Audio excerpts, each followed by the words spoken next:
నమస్తే అండి. నా పేరు డాక్టర్ జట్లింగ్ ఎల్లోసా. నేను అసోసియేట్ ప్రొఫెసర్గా పనిచేస్తున్నాను. అయితే మన యూట్యూబ్ ఛానల్లో లా స్పీచెస్ అనే ఛానల్ నడుపుతున్నాను.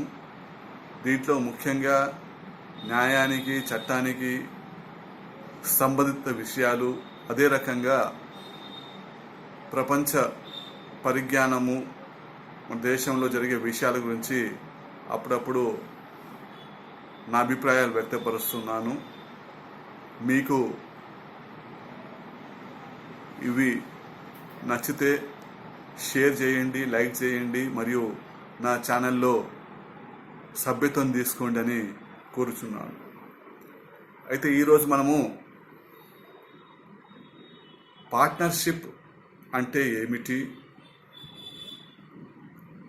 తెలుగులో భాగస్వామ వ్యవస్థ అంటే ఏమిటి, దానిలో ఉండే విషయాలు ఏమిటి, దాన్ని ఏ రకంగా మనం రూపొందించుకుంటాము, ఎంత స్టాంప్ డ్యూటీ కట్టాలి అనే చట్టపరమైన విషయాల గురించి ఈరోజు మనం చర్చించుకుందాం. మనకు తెలుసు, వ్యాపారం అనేది పురుష లక్షణం.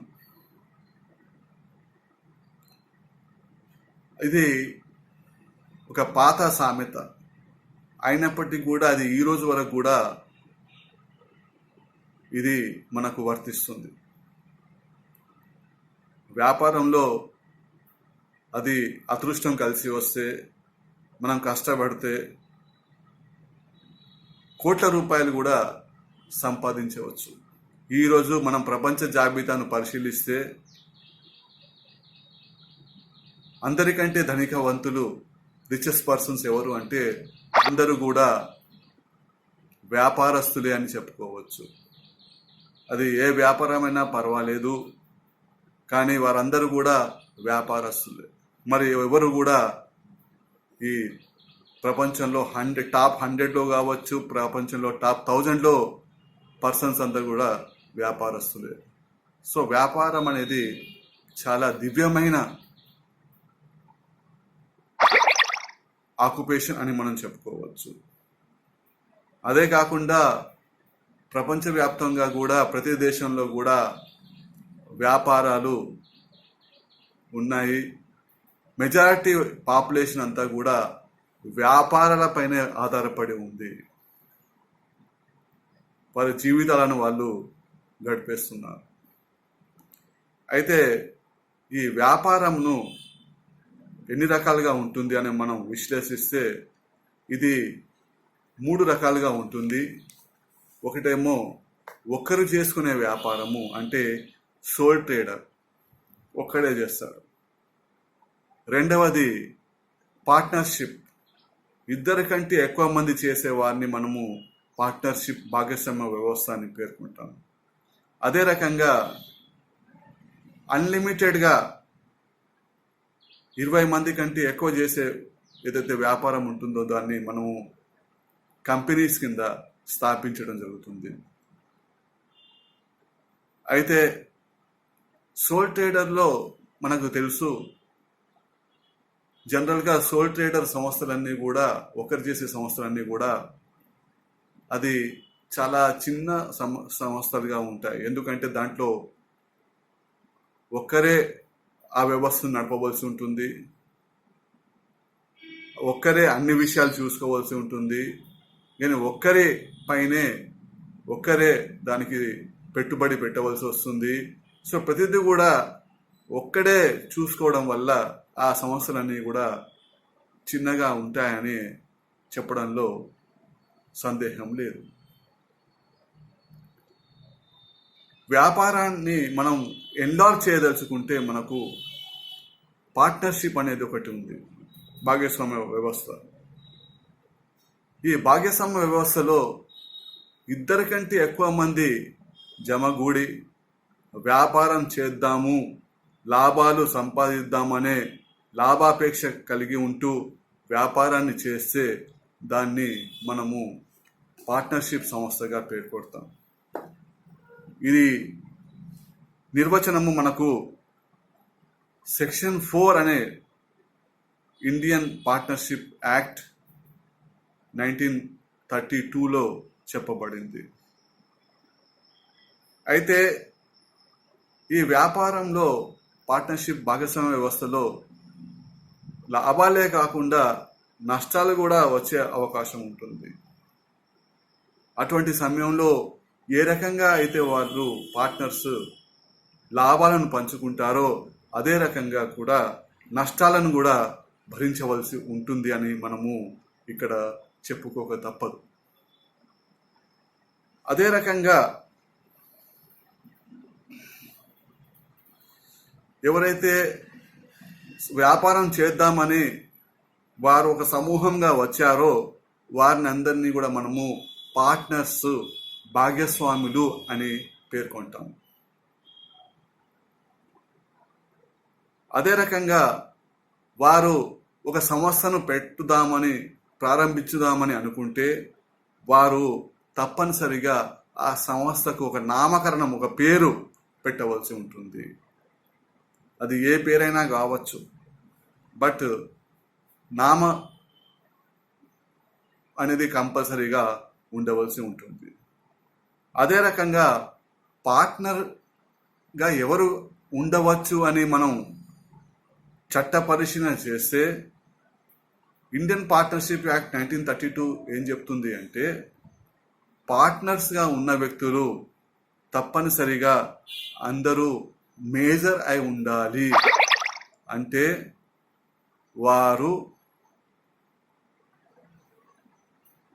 18 సంవత్సరాల నుండి 19వ సంవత్సరంలో అడుగు పెట్టాలి అని చెప్తుంది. అటువంటి వాళ్ళనే పార్ట్నర్స్గా మనం ఎంచుకోవచ్చు. అదే రకంగా మనకు సందేహం రావచ్చు, అంతకంటే వయసు తక్కువ ఉంటే వాళ్ళు పార్ట్నర్గా కాబడరా, అంటే మైనర్స్ పార్ట్నర్స్గా చేసుకోవచ్చా, చేయకూడదా? దాని గురించి మనము పరిశీలిస్తే జనరల్గా అయితే మైనర్స్ను పార్ట్నర్స్గా తీసుకోవడం కుదరదు. కానీ కొన్ని స్పెషల్ ఎక్స్ట్రాడినరీ కండిషన్స్లో పార్ట్నర్షిప్గా తీసుకోవచ్చు. వారు మైనర్ కాబట్టి వారి తరపున వారి తల్లిదండ్రులు లేదంటే కోర్టు ద్వారా నియమింపబడ్డ గార్డియను వాళ్ళకు పార్ట్నర్గా వ్యవహరించే అధికారం కలిగి ఉంటారు. అయితే ఒకటి మనం ముఖ్యంగా ఒక మైనర్ను పార్ట్నర్గా తీసుకుంటే అతను కేవలము లాభాలకే పార్ట్నర్గా ఉంటాడు, కానీ ఆ సంస్థ నష్టాలు వస్తే మాత్రం అతనికి వర్తించదు అనేది మనము ముఖ్యంగా ఇక్కడ గమనించవలసిన విషయం. అదే రకంగా ఒక మైనరు పార్ట్నర్ అయిన తర్వాత అతను మెజారిటీ వచ్చిన తర్వాత 6 మాసాలలో అతను ఆ పార్ట్నర్షిప్లో ఉందామా లేదా అనే నిర్ణయం కూడా అతను తీసుకోవాల్సి ఉంటుంది. ఆ నిర్ణయానుసారంగానే అతను భవిష్యత్తులో ఆ పార్ట్నర్షిప్లో ఉండే అవకాశం ఉంటుంది అని కూడా మనము ఇక్కడ తెలుసుకోవాల్సిన విషయం. అదే రకంగా మనము ఈ పార్ట్నర్షిప్ను ఎంతకాలం వరకు ఉంటుంది అనేది కూడా ఈ పార్ట్నర్స్ అనేది ముందుగానే వారు నిర్ణయించుకోవాల్సి ఉంటుంది. కాల వ్యవధి అనేది చాలా ముఖ్యమైన ఒక షరతు ఈ పార్ట్నర్షిప్ సంస్థలో, ఆ భాగస్వామ్య వ్యవస్థలో. అది సంవత్సరం కావచ్చు, 2 సంవత్సరాలు కావచ్చు, 10 సంవత్సరాలు కావచ్చు, బట్ డెఫినెట్గా ఒక పీరియడ్ అనేది పెట్టుకోవాలి. ఆ పీరియడ్ అయిన తర్వాత ఆ పార్ట్నర్షిప్ అనేది డిజాల్వ్ చేయబడుతుంది. అంటే ఎఫ్లెక్స్ ఆఫ్ టైం అని అంటాం మనం. ఆ టైం వచ్చిన తర్వాత ఆ టైం పీరియడ్ ముగిసిన తర్వాత అది డిజాల్వ్ చేయబడుతుంది. ఒకవేళ పార్ట్నర్స్ డిజాల్వ్ చేయని ఉద్దేశంగా ఉంటే మరి ఆ కాల వ్యవధిని పెంచే అధికారం కూడా కలిగి ఉంటారు. అది కూడా మనకు ఈ చట్టంలో చెప్పబడింది. అదే రకంగా పార్ట్నర్స్ డిఫరెంట్ కైండ్స్గా ఉంటారు. దాంట్లో యాక్టివ్ పార్ట్నర్స్ ఉండవచ్చు, లేదంటే డోర్మెంట్ అంటే పెట్టుబడి పెడతారు కానీ వ్యాపార సంస్థలో యాక్టివ్గా పనిచేయకుండా ఉన్న వ్యక్తులను కూడా మనము డోర్మెంట్ పార్ట్నర్స్గా అంటాం. అంటే స్లీపింగ్ పార్ట్నర్స్, వారు కూడా దీంట్లో ఉండవచ్చు. అదే రకంగా ఈ వ్యవస్థను నడిపే దందుకు ఒక మేనేజింగ్ పార్ట్నర్ను కూడా మనము పెట్టుకోవాల్సి వస్తుంది. అతను వ్యవస్థను అనేది సంస్థను అనేది ముందుకు తీసుకెళ్తూ ఉంటాడు. అతన్ని మనం మేనేజింగ్ పార్ట్నర్గా అంటాం. అతనికి మనం స్పెషల్గా కొంత రిమ్యునరేషను, అదే హానిరోరియం అనేది ఇవ్వడం జరుగుతుంది. అది చట్ట ప్రకారంగా కూడా చెప్పబడింది. అదే రకంగా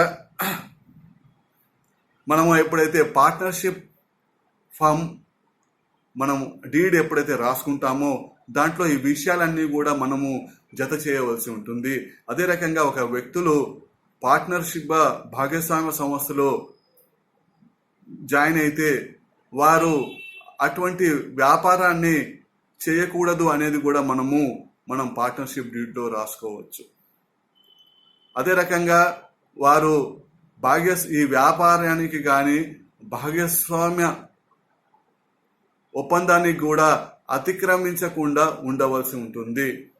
అంటే దానికోసం వ్యవస్థ అభివృద్ధి కోసం పాటుపడాలి, కానీ వ్యవస్థను నాశనం చేద్దాము అనే విషయం పైన జోలికి వెళ్లకుండా ఉంటేనే వారిని మనము పార్ట్నర్షిప్లో కంటిన్యూ చేయడం జరుగుతుంది. అది కూడా మనము ఇక్కడ గమనించవలసిన విషయము. అదే రకంగా పార్ట్నర్షిప్లో పర్సనల్ లయబిలిటీస్ అనేది తప్పనిసరిగా ఉంటాయి.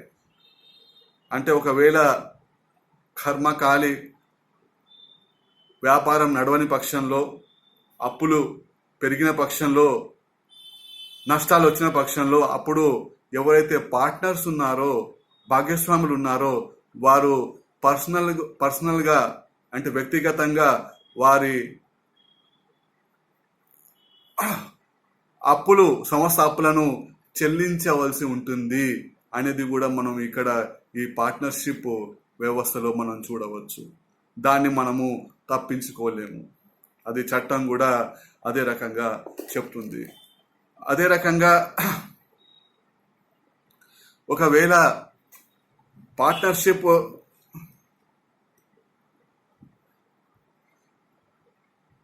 లో ఎంతమంది పార్ట్నర్స్ అని మనం గమనిస్తే, అది బ్యాంకింగ్ లాంటి వ్యవస్థలు అయితే 10 మంది కంటే ఎక్కువ పార్ట్నర్స్ను ఉండకూడదు. అదే రకంగా నాన్ బ్యాంకింగ్ వ్యవస్థలు అయితే దాంట్లో 20 మంది కంటే ఎక్కువ పార్ట్నర్స్ను తీసుకోకూడదు అనేది కూడా పార్ట్నర్షిప్ యాక్ట్ ఆఫ్ 1932 స్పష్టం చేస్తుంది. అదే రకంగా రిజిస్ట్రేషన్ గురించి కూడా మనం ఆలోచన చేస్తే, రిజిస్ట్రేషన్ చట్టము 1908 సెక్షన్ 19 ఏం చెప్తుందంటే పార్ట్నర్షిప్ రిజిస్ట్రేషన్ అనేది కంపల్సరీ కాదు. పార్ట్నర్షిప్ డీడ్ ఏదైతే మనం రాసుకుంటున్నామో అది కంపల్సరీ కాదు. బట్ ఫర్మ్ నేమ్ను మనం రిజిస్ట్రేషన్ చేసుకోవాల్సి ఉంటుంది. అంటే ఏదైనా పేరు పెట్టుకున్నాం అనుకోండి, శ్రీ వెంకటేశ్వర పార్ట్నర్స్ అని, లేకుంటే రాజరాజేశ్వర స్వామి పార్ట్నర్స్ అని, ఇక జాన్సన్ అండ్ జాన్సన్ పార్ట్నర్స్ అని పేరు పెట్టుకుంటే ఆ పేరును మాత్రం మనం రిజిస్ట్రేషన్ చేయవలసి ఉంటుంది అని కూడా ఇక్కడ చెప్పబడింది. అదే రకంగా సెక్షన్ 58, 59 ఇండియన్ పార్ట్నర్షిప్ యాక్ట్ 1932లో కూడా ఇదే రకంగా చెప్పబడింది.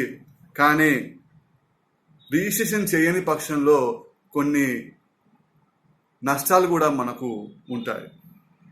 ఎప్పుడైతే రిజిస్ట్రేషన్ మనం చేస్తామో మనము ఇతరుల పైన ఈజీగా కేసులు ఫైల్ చేసే అవకాశం ఉంటుంది. అంటే ఒకవేళ మనము వ్యాపార లావాదేవీల్లో వారికి అప్పు ఇచ్చామనుకోండి, కానీ వారు తిరిగి చెల్లించటం లేదు, లేదంటే ముడి సరుకు ఇచ్చాము, ఇంకా గూడ్స్ ఇచ్చాము, వాళ్ళు చెల్లించటం లేదు, వాళ్ళు అప్పు పడితే అటువంటి సమయాల్లో మనము అతన్ని న్యాయస్థానంలో కేసులు వేసే అవకాశం ఉంటుంది. ఒకవేళ అది పార్ట్నర్షిప్ ఫామ్ రిజిస్ట్రేషన్ చేయని పక్షంలో అప్పుడు మనము న్యాయస్థానాన్ని అప్రోచ్ చేయడం అనేది చాలా కష్టతరమైనది కూడా మనము ఇక్కడ గమనించాలి. అదే రకంగా